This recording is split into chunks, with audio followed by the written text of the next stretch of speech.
Hello viewers, আজ আমি আপনাকে আমাশা রোগ থেকে মুক্তির জন্য খুবই সহজ এবং ভীষণ কার্যকরী একটি ঘরোয়া উপায় দেখাবো, যার দ্বারা আপনি বাড়িতে বসেই আমাশা রোগ থেকে মুক্তি পেয়ে যাবেন। তবে আজকের ঘরোয়া উপায়টি কিন্তু আপনাকে ঠিকঠাকভাবে ব্যবহার করতে হবে, তা না হলে কোনো কাজই হবে না। একটা কথা মনে রাখবেন যে কোনো চিকিৎসার ক্ষেত্রেই কিন্তু নিয়মকানুনগুলি ঠিকঠাকভাবে পালন করতে হয়, তাতে সেটা হোমিওপ্যাথি চিকিৎসা হোক বা অ্যালোপ্যাথি চিকিৎসা কিংবা কবিরাজি আয়ুর্বেদিক চিকিৎসা। তাই আপনাকে পুরো ভিডিওটি মনোযোগ দিয়ে দেখতে হবে। সঠিক নিয়ম ছাড়া আপনি কিন্তু কোনো উপকার পাবেন না। তাই শুরু থেকে শেষ পর্যন্ত পুরো ভিডিওটি এক মনে দেখুন এবং নিজের সমস্যার সমাধান নিজেই করে নিন। প্রথমে এই গাছটি চেনার চেষ্টা করুন।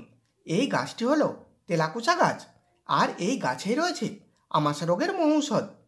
হঠাৎ করে মাঝে মধ্যে আমাদের পেটে আমাশা হয় এবং তখন আমাদের খুবই কষ্ট পেতে হয়।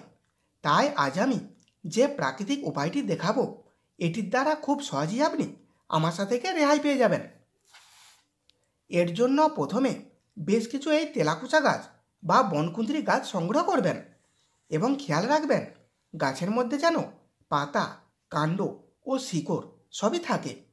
এরপর গাছগুলিকে ভালো করে পরিষ্কার জল দিয়ে ধুয়ে নিয়ে শিলনোড়ার সাহায্য কিংবা পাটায় পিষে অথবা হামাল দিস্তায় করে মোটামুটি যে কোনো উপায়ে বেশ ভালো করে থেতো করে নেবেন।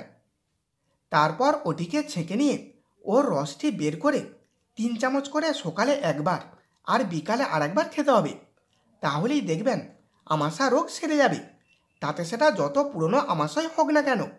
আর এটি খেতে হবে 3 থেকে 4 দিন, প্রয়োজন হলে 7 দিনও খেতে হতে পারে।